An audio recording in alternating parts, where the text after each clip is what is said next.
내일은 제가 이제 경매 투자를 하다 보니까 바로 이 서류를 들고 서울중앙법원에 가서 지료 청구 소송을 합니다. 내용은 뭐 별거 없어요. 토지 위에 건물이 있는데 저는 토지만 낙찰을 받았잖아요. 그쵸? 대전 동구 가우동에 있는 물건이고요. 근린주택이에요. 위에 근린주택이 있는 거죠. 저는 토지를 낙찰을 받았고 우리 옥션에 이제 공동주차 서비스 지금 상품 중에 하나를 이제 해결해 나가고 있는 과정이에요. 그래서 내일은 이제 지료, 그분 이제 지료가 너무 많다. 저는 받을 만큼 받아야 되겠다는 입장이고 여러 가지 지료 관련된 이제 대법원 판례들과 그리고 이제 지료, 이제 감정평가사들이 지료를 산정하는 기준이 있어요. 뭐 근린주택일 경우에는 뭐 최소 5에서 8% 감정가 대비 토지 감정가 대비예요. 낙찰가 대비가 아니라.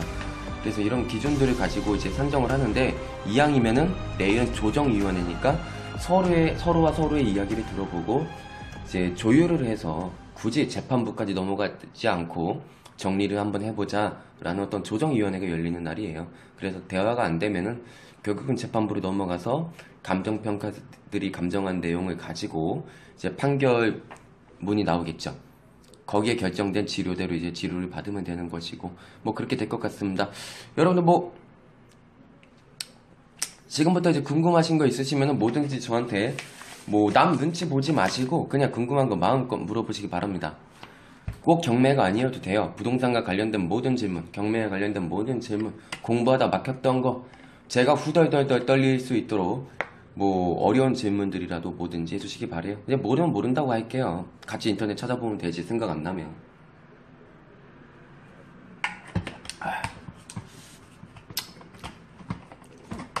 네, 좋아요 한 번씩, 좋아요도 눌러주시고 공유하기 한 번씩 꼭 좀 해주세요. 공유하기, 옆에 공유하기. 자, 질문이 하나 들어왔습니다. 경매 2회차 때 잠깐 질문 드렸는데 답변이 없어서 다시 드려요. 우리 옥션에서 2배 수익 내는 서비스로 경매를 한다면 2배가 되는데 평균적으로 얼마나 걸리나요? 원칙적으로 우리 옥션의 나홀로 2배 수익 서비스와 1% 실전 경매 강의 코너에 지분 경매 N 법칙권 2016 풀 버전이라는 강의가 있죠. 그 두 가지 둘 중에 아무거나 보시면 일단 2배 수익을 내는 데 있어서 안전하게가 원칙이에요. 안전하게 최악의 변수가 와도 본전은 한다. 반드시 법률적 논리로 그것도. 그 전제하에 원칙적으로 2년 잡습니다. 그리고 단타의 기회들이 있어요. 6개월쯤에 올 수도 있고 단타의 기회들이 있는데 그건 확실하지 않기 때문에 언급을 하지 않습니다. 다만 어떤 기회가 오는지는 당연히 알려드립니다. 단타가 되면 굉장히 좋은 것이고 아니어도 2년 정도면 된다 라고 이제 말씀을 드리도록 하겠습니다. 이호경 선생님. 자, 다음 질문 한번 읽어보도록 하겠습니다. 김현우 선생님, 저는 경매나 부동산 이런 쪽에 이제 공부하고 싶은 사람인데요. 초보자가 쉽게 다가갈 수 있는 방법 좀 알려주세요. 쉽게 가르쳐주는 선생님한테 배우기 시작하세요. 뭣도 모르는데 민법, 민사집행법, 공법, 등기법, 뭐 주택임대차 보호법, 그러니까 민사특별법 쪽이죠. 뭐 상인법 등도 있는데 막 꺼집어놓고 뭐 어떻게 공부해야지 하면 뭐 말도 안 되고 변호사 하실 거예요, 아니면 판사를 하실 거예요. 뭣도 안 된다고요. 우리가 원하는 것은 경매 투자를 할 수 있기 위한 빵빵한 능력이에요. 그걸 빨리 익히기 위한, 대신 제대로 익히기 위한 공부를 해야 되기 때문에 제대로 된 선생님한테 제대로 된 길 안에서, 가이드라인 안에서 필요한 것만 제대로 익히면은 빨리 날아다닐 수 있겠죠. 우리가 뭐 대학생이 되려고 하는 건 아니고 학문적으로 연구를 하려고 하는 것이 아니기 때문에 재테크가 목적이기 때문에 좋은 선생님을 만나라, 그렇게 말씀을 드리도록 하겠습니다. 좋은 선생님은 대한민국에 많이 있습니다. 솔직히 한 3명이네. 그 중에 저를 끼워주시면 감사한 것이고, 그러면 제 강의를 들으시면 되는 거고요. 우리 옥션 홈페이지에서. 자, 다음 질문 또 받도록 할 것이고, 아까 이호경 선생님 뭐 평균적으로 얼마나 이제 걸리냐, 2배 수익 낼 때까지. 제가 2년이라고 말씀드렸지만 혹시나 길게 보시면 안 돼요. 그건 긴 게 아니에요. 우리가 뭐 복리금 적금해도 금리가 몇이에요? 뭐 3% 넘나? 그쵸? 2년 동안 막 해도 엄청난 거예요.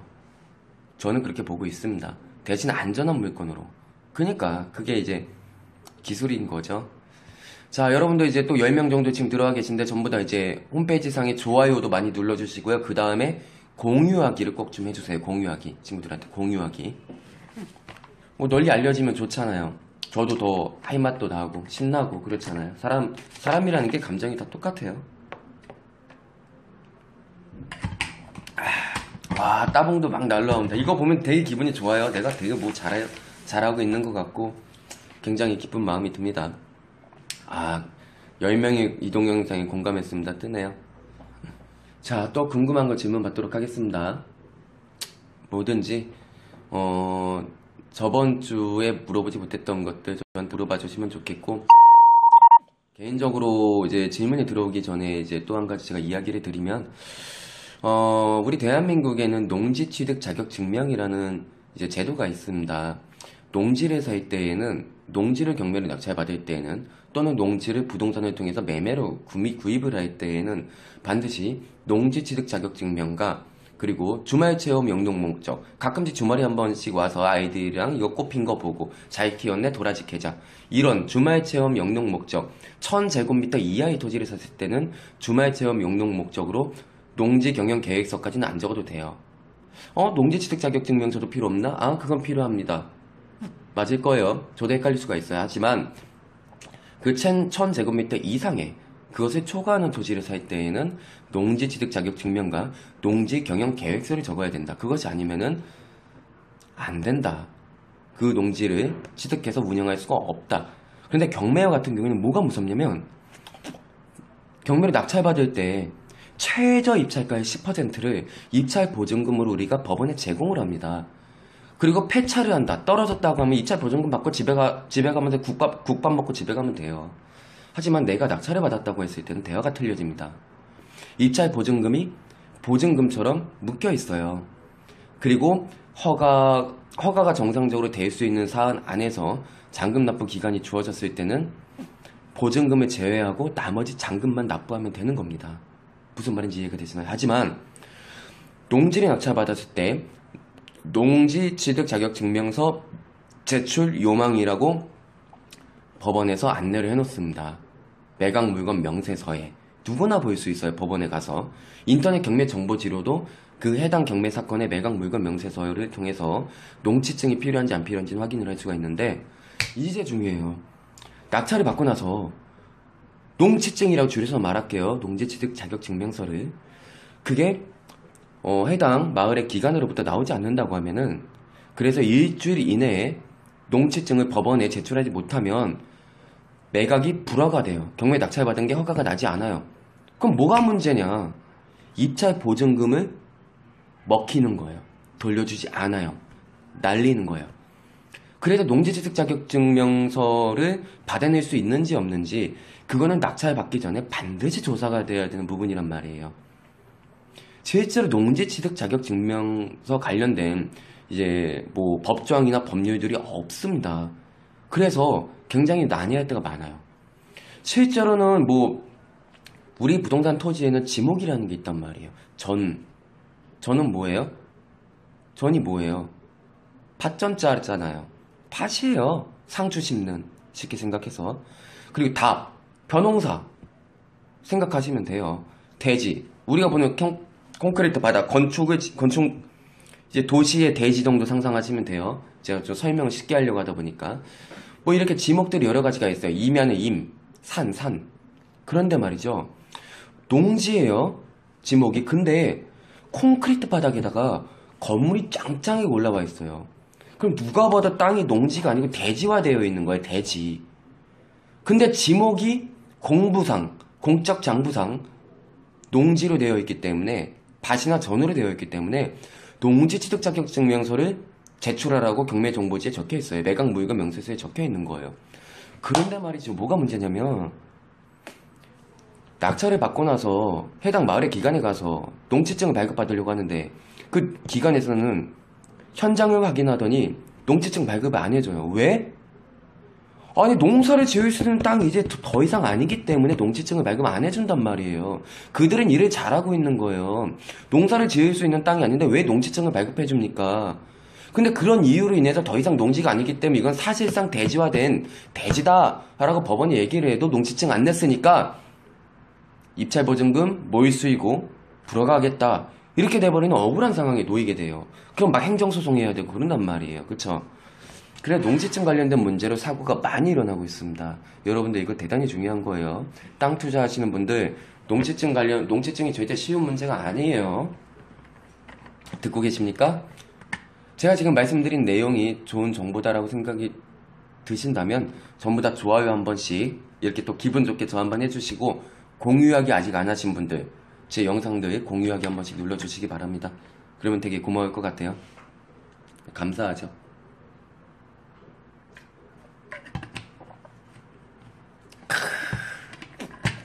와우 고맙습니다. 또 질문이 하나 들어왔습니다. 오승준 선생님이 소액으로 할 수 있는 초보자의 첫걸음 실전은 어느 정도 규모가 되며 어떤 경매를 시작해보는 것이 좋을까요? 이거 굉장히 어려운 문제예요. 처음부터 토지로 갈 수도 있고 처음부터 아파트로 갈 수도 있고 처음부터 상가로 갈 수도 있어요. 무엇이든지 내가 무엇을 제대로 공부해서 칼을 갈아서 시작하느냐 거기에 따라서 수익도 많이 될 수 있고 적게 될 수도 있는 거예요. 저번에 그 증문즉답의 1회인가 2회에서도 말씀드렸다지만 내가 노래를 배우려고 하고 노래에 있어서 초보인데 제가 발라드를 시작하는 게 좋겠습니까? 락으로 시작하는 게 좋겠습니까? 아니면은 뭐 힙합으로 시작하는 게 좋겠습니까? 랑 같은 질문인 거예요. 예. 그렇게 답변이 되었으면 좋겠습니다. 그런데 사실은 전반적으로 기초적인 베이스가 깔려야 되기 때문에 전반적인 공부를 먼저 하고 나서 그 중에서 나한테 맞는 걸 찾는 게 좋고 그 전반적인 공부를 하기 위해서는 좋은 선생님을 찾는 게 좋습니다. 그래서 왜냐면 하나를 배우더라도 전통으로 배워서 뿌리를 제대로 알게 되면은 배우고 나서 내가 날아다닐 수가 있어요. 모든 게 응용이 되는 거예요. 근데 겉핥식으로 가지들만 배우게 되면 뿌리가 뭔지 몰라요. 그러니까 늘 계속 바보야. 더 이상 연구가 안 돼. 더 이상 배웠던 것만 알게 되는 거야. 그렇기 때문에 선생이 굉장히 중요하다는 것을 오승준 선생님께 말씀을 드립니다. 무엇을 시작해도 좋아요. 근데 대부분 아파트 일반 물건으로 많이 시작을 하시더라고요. 저는 뭐 굳이 크게 그게 도움이 된다고 생각은 안 돼요. 그냥 쉬워요. 뭐 경매 아니어도 돼. 그게 뭘 경매예요. 기본적인 민사집행법상의 절차대로 진행된다 뿐이지. 그렇고요. 자, 또 질문 받도록 하겠습니다. 업무를 보면서 여러분들의 질문을 또 꼼꼼히 읽어보도록 하겠습니다. 직원 왜 안 뽑으시나요? 이력서가 많이 들어오긴 했는데 글쎄요. 마음에 드는 사람이 없어서요. 확 좀 와닿는 사람은 없더라고요. 냉정하게. 그래서 안 뽑았습니다.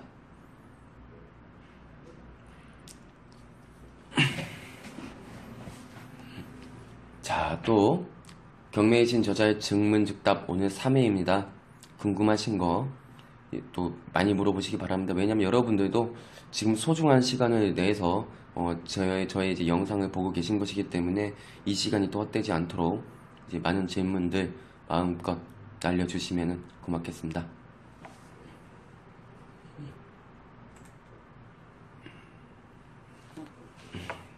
자, 이제 또 어떤 질문이 올까요?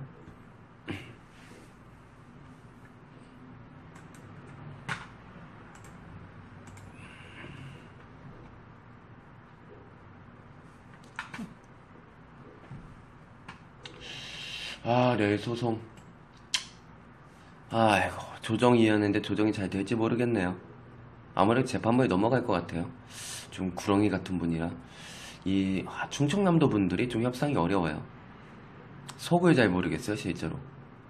전라도 분들이 조금 남자답게, 좀 시원하게, 뭐 협상이 되면 되는 것이고, 안 되면 법대로 하는 것이고, 좀 탁 터놓고 얘기할 수 있는 부분들이 좀 생기더라고요.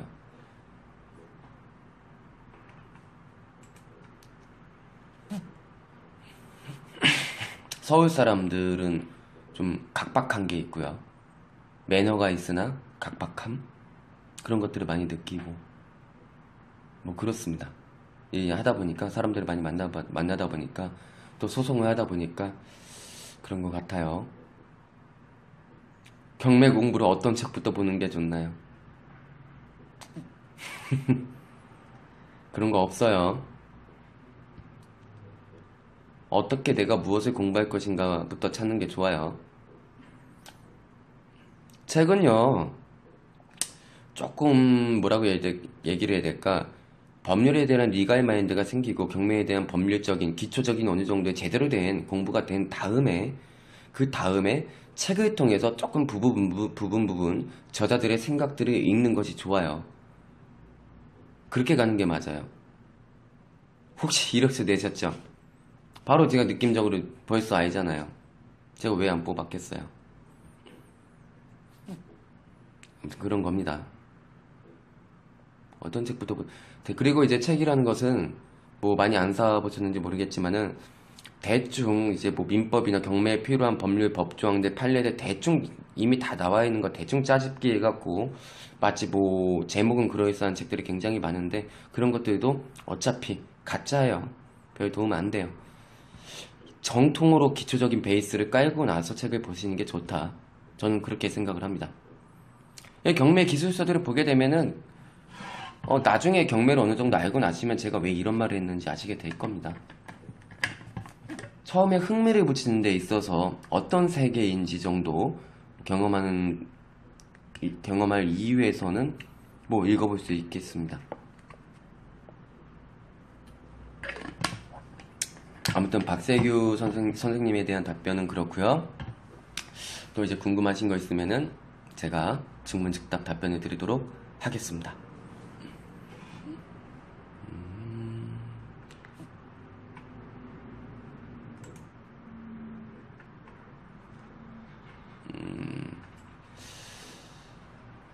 네, 우리 옥션 직원 채용 문제 관련돼 가지고는 증문즉답에서는 소재가 좀 아닌 것 같아요. 하지만 자신 있으시면 저한테 우리 옥션 홈페이지 들어와서 최하단에 보면 이메일 주소가 있습니다. 거기 이메일을 넣어주시면 제가 직접 보고 또 판단해 보도록 하겠습니다.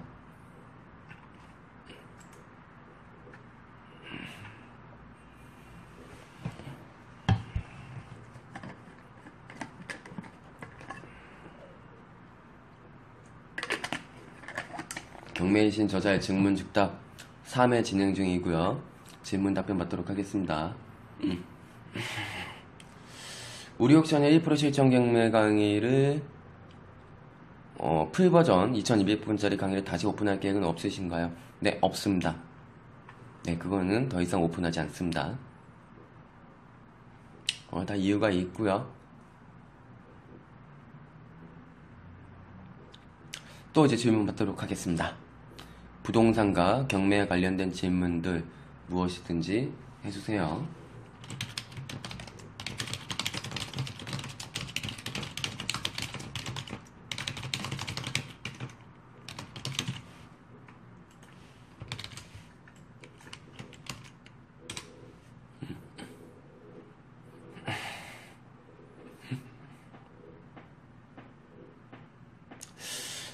고현석 선생님, 뭘 다시 보기가 가능하다는 거죠?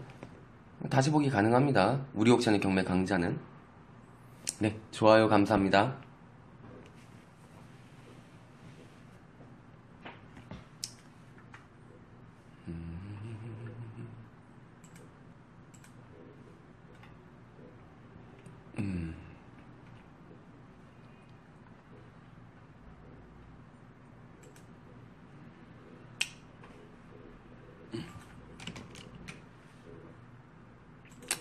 자, 네, 고현섭 선생님 지금 방송을 하고 있는 거고요. 부동산과 경매 관련돼서 궁금한 점 질문해 주세요.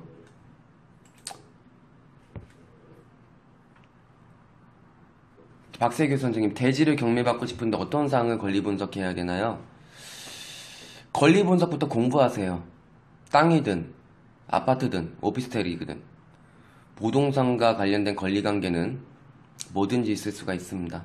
예를 들어서 가등기라 하더라도 토지에도 있을 수 있는 것이고 건물에도 있을 수가 있는 것이고 뭐 임대차 계약이라 하더라도 토지에도 있을 수 있는 것이고 건물에도 있을 수 있는 것이고 전세권이라는 것도 마찬가지고 그쵸? 유치권이라는 것도 마찬가지고요. 권리 분석 자체를 먼저 공부하세요. 토지든 건물이든 다 분석하실 수도 있게 되십니다. 그게 순서입니다. 완전 거꾸로 된 거예요. 하지만 조금 이제 토지만에서만 일어날 수 있는 뭐 권리관계도 있을 수가 있어요.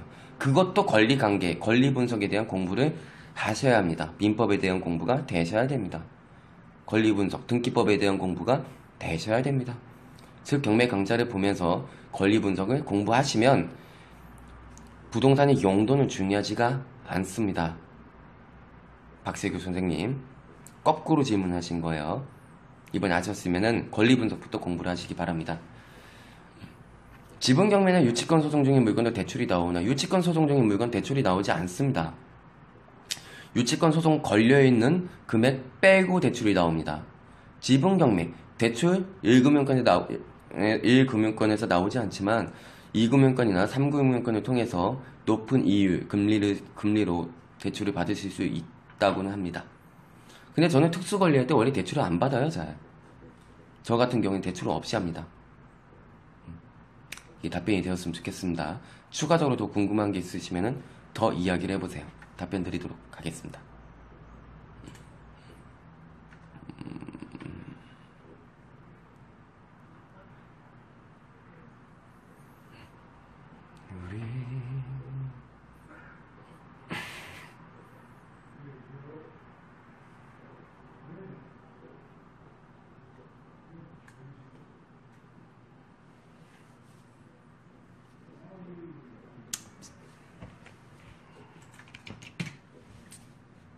경매와 부동산과 관련해서 궁금한 점 마음껏 기회를 놓치지 마시고 시간 됐을 때 접속했을 때 물어보시기 바랍니다. 지분 경매가 2, 3금융권에서 대출 받을 때 높은 이율은 보통 얼마 정도 나오나요? 은행에 물어보세요. 대출 받은 적 없습니다. 네, 은행 직원까지 할 수는 없잖아요. 제가 특수관리 대출 안 받는다 그랬죠? 뭐 7에서 8% 정도 되지 않을까요? 2금융권? 그 정도 예상하고 있습니다. 연금리가. 서충주 신도시는 앞으로 전망이 어떻게 생각하시나요? 안 좋게 생각해요. 다만 거시적으로 그래요. 미시적으로는 다 틈새가 있고 돈을 벌 수 있는 수단들은 다 기회와 타이밍이 있고 그 분야에서 열심히 갈고 닦으신 분들은 수익을 내겠지만 아파트 주택보급률이 100% 초과한지 가구 수보다 건물이 더 많아진지 아파트가 더 많아진지는 2005년도 이후에요. 건물은 너무 많다는 거죠. 근데 신도시를 계속 지어요. 왜일까요? 건설업자, 건설회사, 건설 기업들을 계속 살려주기 위한 권력과 기득권자들, 그러니까 자본과 권력의 힘이 합쳐져서 두 수레가 계속 밀고 나가고 있는 것이죠. 아무리 뚝으로 오는 이제 하락세, 우하향하는 하락세를 막기 위해서 뚝을 쌓아놨다 하더라도 언젠간 무너지게 될 것입니다. 앞으로 한 20년간 특별한 포인트를 제외하고는 아파트는 서민 아파트들은 떨어질 수밖에 없다라고 보고 있고 저 외에도 많은 경제학자분들이 그렇게 생각을 하고 있습니다. 그래서 좀 신중하게 생각을 하시기 바라고요. 단순히 어디 신도시가 어떠냐 그렇게 하면 안 돼요. 다 타이밍을 잡을 사람은 타이밍을 잡았습니다. 고현섭 씨 1층 상가 위에 불법으로 집을 짓고 살고 있는데 경매 낙찰 받고 내보낼 수 있을까요? 제시의 건물은 나와 있어요. 글쎄요. 일단 위반 건축물의 문제이기 때문에 해당 구청이나 해당 관련된 관리하고 있는 관청을 통해서 이제 이행강제금 다시 원상 복구하라라는 이행강제금이 나오고 있는지 안 나오는지부터 먼저 확인하셔야 돼요. 이행강제금은 1년 동안 딱 2회 6개월 단위로 2번씩 평생 나옵니다. 원상 복구할 때까지. 단 85제곱미터 이하일 때는 5번만 부과하고 말아요. 그럼 2년 6개월이죠. 2년 6개월 동안 다 냈으면 그걸 원상 복구하지 않아도 됩니다. 그리고 내 건물 위에 정상적으로 이제 불법 건축물이라 하더라도 소유권은 나한테 있는 거예요. 그쵸? 소유권, 나의 재산인 거예요. 나의 재산을 두고 임대차 계약을 할 수가 있습니다.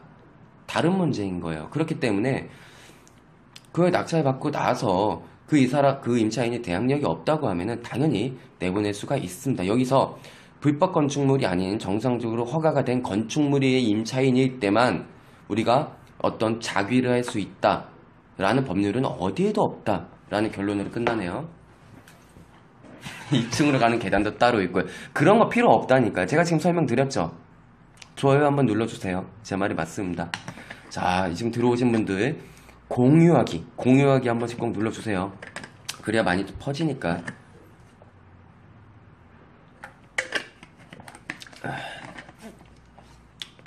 그래도 베스트셀러 저자였는데 맨날 18분만 데리고 가면은 시간 대비 힘들잖아요. 저도 인간적으로 말씀을 드린 거고. 윈유님 NPL의 위험성 단점 알려주세요. 이 세상에서 제가 제일 싫어하는 질문이 뭔지 알아요? 저런 질문들이에요. 세상에서 가장 성의 없어요. 정말로. 그걸 어떻게 여기서 다 설명하고 있습니까? 한 3시간은 잡고 제대로 공부를 하면서 위험성이라든지 다 알려드려야 되는 문제예요. 단점도 마찬가지고요. 그렇기 때문에 저한테는 굉장히 어려운 질문을 주신 거고, 특정 부분을 꼬집어서 말씀해 주시면 그 부분에서 제가 답변을 드리기에는 조금 더 수월하지 않겠습니까? 네. NPL은 채권을 사는 거죠. 예를 들어서 권리 분석을 하는 데 있어서 예를 들어서 근저당권이라는 권리가 있습니다. 물건이죠. 보통 은행이 담보대출을 해주면서 근저당권을 설정합니다. 그렇죠? 거기에는 채권 체결이 있고 실제 채권액이 있지만 우리에게 채권액, 실제로 빌린 돈은 보여지지 않고 이자를 나중에 받기 위해서 좀 더 130%, 120% 잡은 채권 최고액만 보여집니다. 그게 이제 근저당권의 이제 겉으로 보여지는 형태인데, 보통 이 권리들이 은행에서 특정 이제 제대로 이제 자신의 채권 채무 관리를 못해서 부실 채권이 발생했을 때 그 채권들을 빨리 팔아서 건강하게 운영하고 있다는 어떤 수치를 유지하기 위해서 회사에 우르르 팔아버리는 거예요. 채권들을. 그런 것들을 우리들이 사는 거죠. 2억의 채권입니다. 2억을 받을 수 있는 1순위 채권이에요, 만약에. 근데 내가 이거를 1억 8천에 샀어요. 근데 나중에 이게 경매에 진행돼서 2억에 낙찰되면 나는 2억만큼 배당을 받을 수 있는 권리이기 때문에 2억을 배당받고 2천만 원만큼 내가 수익을 보는 거예요. 기초적인 이게 원리입니다. 아주 기초적인 원리예요. 다르게도 수익을 내는 방향이 있지만, 그런데 만약에 낙찰가가 1억 8천에 됐어요. 그럼 난 그러면 1억 8천 배당받고 끝나는 거예요. 한 푼 본전이죠. 1억 6천에 낙찰됐습니다. 난 1억 8천 주고 산 채권인데 2억에 낙찰되기는 그냥 1억 6천에 낙찰이 됐어요. 2천만큼 손해를 보는 거예요. 이게 위험으로 다가갈 수 있겠죠. NPL의 아주 기초적인 부분입니다. 이게 더 들어갈 수도 있겠어요. 더 들어갈 수도 있죠. 예를 들어갖고 2억 2천까지 채권 채굴 2억 2천까지 내가 배당을 받을 수 있는 권리를 1순위에 갖고 있어요. 무슨 말인지 이해가 되셨습니까? 근데 이거는 2억 이상 입찰에 참여할 사람이 없어요. 잘 들으세요. 근데 내가 2억 2천에 그냥 낙찰 받아버렸어. 아무도 나를 못 이기죠. 2억 5천까지 쓸 사람이 없는데. 그럼 나는 어떻게 했냐? 1억 8천을 주고 샀지만 2억 2천을 내가 직접 입찰했어요. 채권도 갖고 있는 상태에서. 근데 배당받을 수 있는 금액이 2억 2천이에요. 그러니까 한 푼도 잔금 납부를 할 필요가 없죠. 상계 처리해버리면 되니까. 그리고 난 1억 8천에 산 꼴이 되는 거예요. 무슨 말인지 이해가 되시나요? 잘 생각해보세요. NPL은 그렇게 또 되는 거랍니다. 민유님, 큰 회사 유암코 다음으로 추천할 만한 곳 있나요? 추천할 만한 곳이 있나요? 저축은행이나 비밀이에요. 싫어요. 저축은행 쪽으로 발로 많이 뛰세요. 유암코나 이런 데 돌아보지 마세요.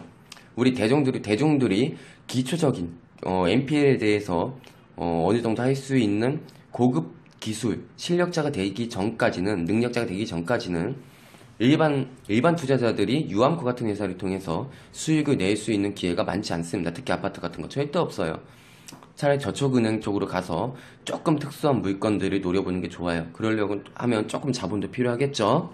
무슨 말인지는 NPL에 대해서 조금 더 공부하다 보면 아시게 되실 겁니다.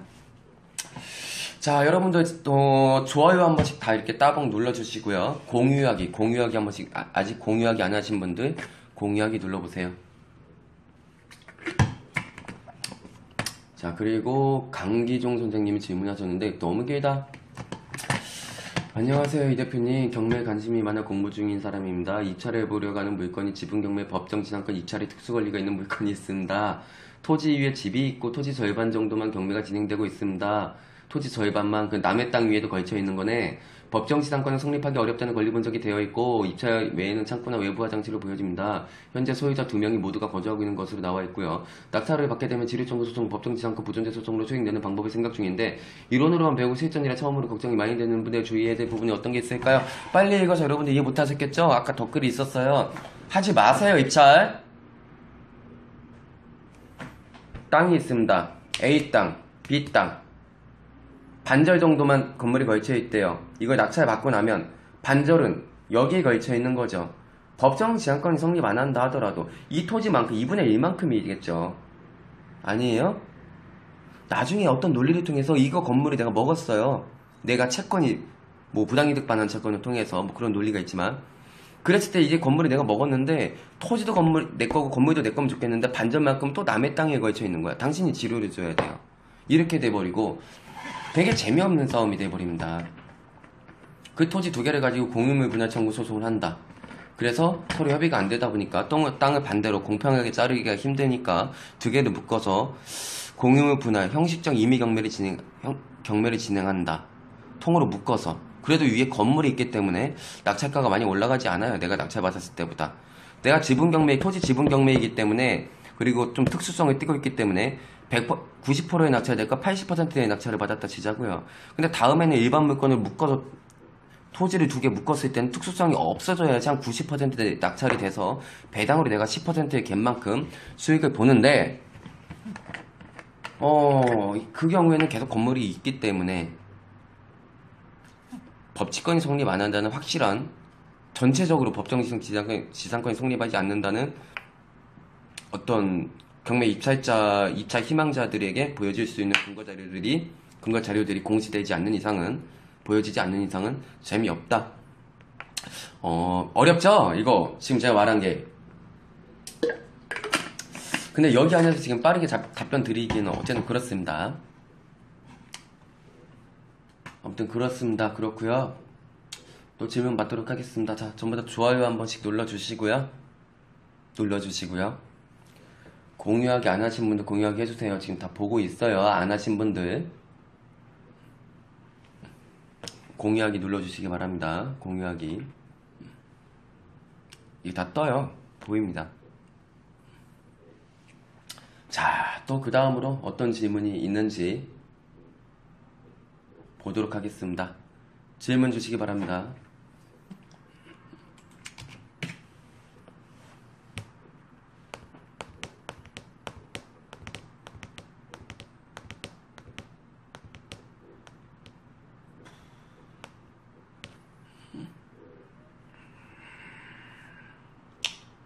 김완영 선생님 안녕하세요.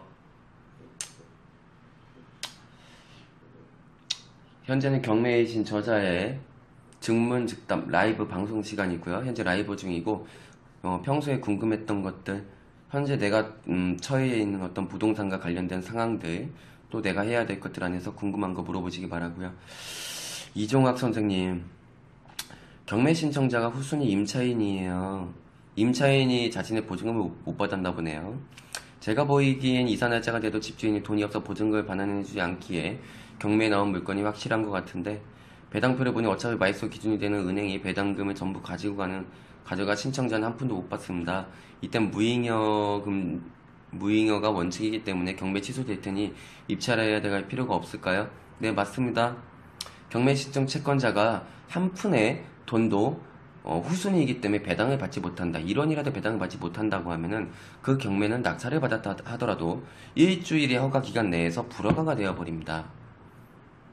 경매를 진행해야 될 이유가 없는 거죠. 경매 신청 채권자한테 돈 가라고 경매 진행하는 거잖아요. 취지가. 그렇기 때문에 무잉여일 때는 입찰을 해야 될 이유가 없다라고 말씀을 드립니다. 배종현 선생님, 판넬로 지붕을 덮어놨는데 이것도 건물로 인정되나요? 우리는 이제 법률적인 이제 어떤 마인드가 아니면 이제 배운 게 없을 때에는 우리가 이제 건물을 바라볼 때 정말 우리 인간이 바라보는 감정으로 바라보는 어떤 관념적으로 건물을 바라보는데 우리가 법률적으로 건물이라 함은 지붕과 기둥과 주벽이 이 세 개가 갖춰졌을 때 건물이라고 부르고 그게 부동산입니다. 판넬로도 얼마든지 지붕이 될 수 있습니다. 비닐하우스로도 얼마든지 건물로 인정받을 수 있습니다. 배종현 선생님. 지붕, 기둥, 주벽 이 세 가지만 있으면 이해하셨습니까? 유영찬 선생님. 건물 경매 50% 지분 입찰하는 법 뉴스에서 봤는데 다시 한번 설명 좀 부탁드립니다. 이게 뭐야 이게? 이런 질문 하지 내가 말라 그랬죠. 뭐 다시 강의를 하라는 거예요 내가? 네? 굉장히 이게 성의 없는 질문이에요. 제가 어떻게 답변을 드립니까 유 선생님? 저로서는 답변을 드릴 수 있는 방법이 없어요. 이런 질문은 어느 정도 수준이냐면 저한테 내가 한 3시간 정도 시간이 있는데 그거 다시 한번 설명해봐 디테일하게 뭐 이런 상황이랑 마찬가지예요. 조금 더 탁 꼬집어서 그러니까 탁 꼬집어서 궁금한 부분 물어보시면 그때 이제 제가 좀 더 성의 있는 제대로 된 답변을 캐치해서 할 수 있을 것 같아요. 이종학 선생님, 선순위 전세권 설정된 물건이래요. 등본상의 전세권 설정은 13년 8월 9일이고 근저당권도 같은 날 설정되었대요. 그런데 제가 알기로는 전세권의 효력은 당일이 아닌 2일로 알고 있는데 이러면 말소가 가능한 전세권이 아닌가요? 임차권이 전입신고를 한 다 2일 날부터 대항력이 하는 게 발생을 하고요. 전세권이 2일 날이 아니에요. 전세권도 물건이고 근저당권도 물건이에요. 같은 물건이고 분명히 의구에 있겠죠. 소유권 이외에 관한 사항이기 때문에 의구에 기재되어 있을 겁니다. 근저당권과 전세권. 그러면은 동순별점 같은 동구에 같은 의구에 있을 때는 순위가 같을 때 날짜가 같을 때는 뭘로 한다? 접수번호가 있을 겁니다. 접수번호 같은 순위 같은 날짜라 하더라도 접수번호가 빠른 게 앞선 순위입니다. 이해하셨죠? 그렇습니다. 잘못 알고 계신 겁니다. 잘못 알고 계신 거예요. 유등현 씨. 어머니께서 3년 전 지하 1층 약 20평을 음식점 하려고 2,200에 낙찰받았는데 미상문이 없고 소방법에 위반되어서 영업 허가가 안 돼. 그냥 방치하고 있는데 이 경우 어떻게 하면 좋을까요? 소방법에 의해서 건축허가 받아내셔야 돼요. 돈 많이 들면은 좆된 거예요. 엿된 거예요. 이래서 공법에 대한 지식도 있어야 된다고요. 최소한 공법에 대한 지식이 있어야 되는 겁니다.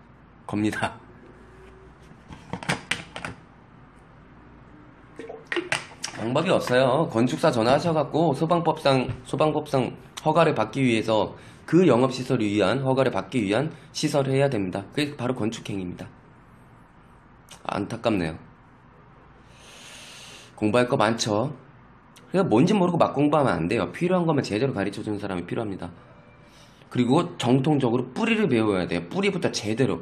제가 지금 뭘 보면서 답변 드리는 게 아니잖아요. 질문을 듣자마자 어떠한 방향에서 어떤 질문이 나오던지 바로 답변 드리는데 그게 허접하지 않잖아요. 그쵸? 이게 뭐냐면은 뿌리를 제대로 갖추고 있는 거예요. 짱짱하게. 그랬을 때 뭐든지 응용이 가능하고 암기를 안 해도 돼버린 거예요. 내게. 아무튼 공부는 그렇게 하시는 게 좋다라는 말씀을 드리는 것이고 좋아요 한 번씩 부탁드리고요. 공유하기 아직 안 하신 분들 공유하기 부탁드립니다. 자, 다음 질문 받도록 할게요. 좀 있으면은 라이브 방송이 끝나요. 자, 경매의 신 저자의 증문즉답 3회 뭐든지 물어봐 타임 라이브 시간입니다.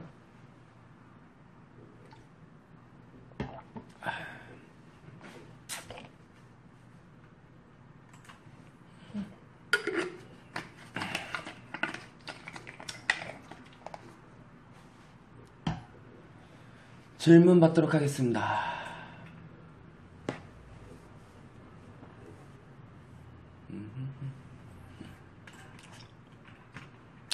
우리 옥션 홈페이지도 마찬가지고 유튜브에도 이성용이라고 검색하거나 경매의 신 저자라고 검색하시면은 제가 이제 강의한 자료도 굉장히 많고 우리 옥션 홈페이지에서도 그냥 정통으로 보실 수 있기 때문에 강의 같은 거 많이 보세요. 평소에.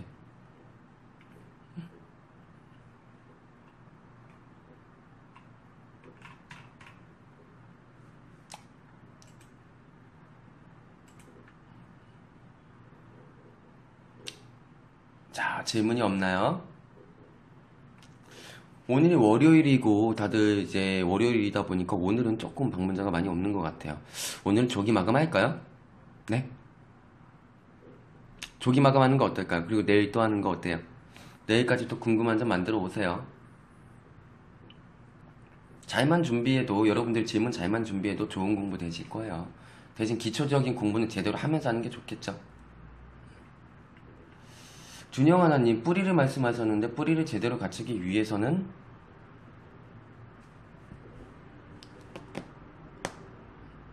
예, 지금 라이브입니다. 황준보 선생님. 제대로 된 선생님한테 공부를 배우면 됩니다. 공부를 하시면 돼요. 일단은 제 강의도 뭐 대충 뭐 가지치고 막 그러는 게 아니에요. 그렇기 때문에 우리 교육청 홈페이지에서 제 강의 들으셔도 됩니다. 지분경매 법칙권 2016 풀버전 안에도 단순히 지분경매 법칙권만 강의하는 게 아니에요. 기초를 녹아내리면서 그 기술을 마스터 시켜버리거든요. 뿌리를 배우게 되실 겁니다. 현재 라이브 방송입니다. 현재는 매일 오후 4시에 합니다. 월요일부터 금요일 저는. 네.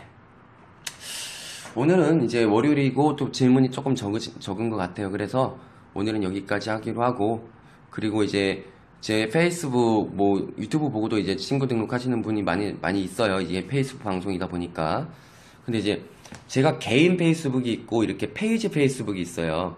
근데 작가 이성용으로 된 페이지를 좋아요하고 구독하기 팔로우 하셔야 됩니다. 그래야 라이브 방송을 보실 수가 있어요. 자, 마지막 질문에 대한 답변 드리고 끝내겠습니다. 특별 매각 조건이 있음. 공유자 우선 매수 청구권 행사에 따른 매수 신고가 매수 보증금 미납으로 치료되는 경우 그 경유자는 해당 부동산의 매각 기일에서는 우선 매수 청구권을 행사할 수 없다. 무슨 말인지 설명해달라. 배종현 씨 질문에 답변을 드릴게요.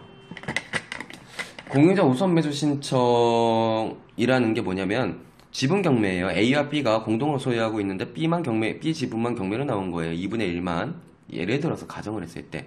그랬을 때 A와 B는 서로가 이해관계가 있어서 공동 소유하는 것이었지만 갑자기 C가 낙찰을 받으면은 A와 C는 서로 이해관계가 없기 때문에 서로 곤란한 관계에 놓여 수 있기 때문에 진행된 B의 지분 경매를 A가 C가 낙찰받은 금액에서 A가 그냥 매수해버릴 수 있는 강제적인 파워를 주어버린 거예요. 이해됐습니까? 근데 이거는 딱 한 번밖에 못합니다.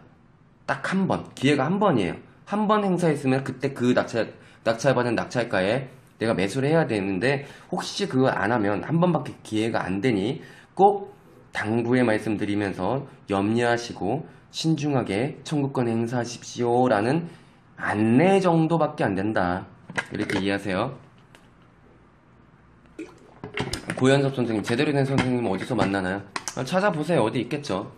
저는 뭐 제대로 된 선생님이 아니라서 어디서 만나야 되는지 굉장히 궁금하신 것 같아요. 그래서 잘 찾아보시기 바라겠습니다. 있어요. 한 3손가락 안에 듭니다. 한 3분 정도 제가 알고 있습니다. 고 선생님. 농담이고요. 오늘은 여기까지 해서 마무리하고 내일 또 이제 궁금한 거 있으신 분은 내일 오후 4시에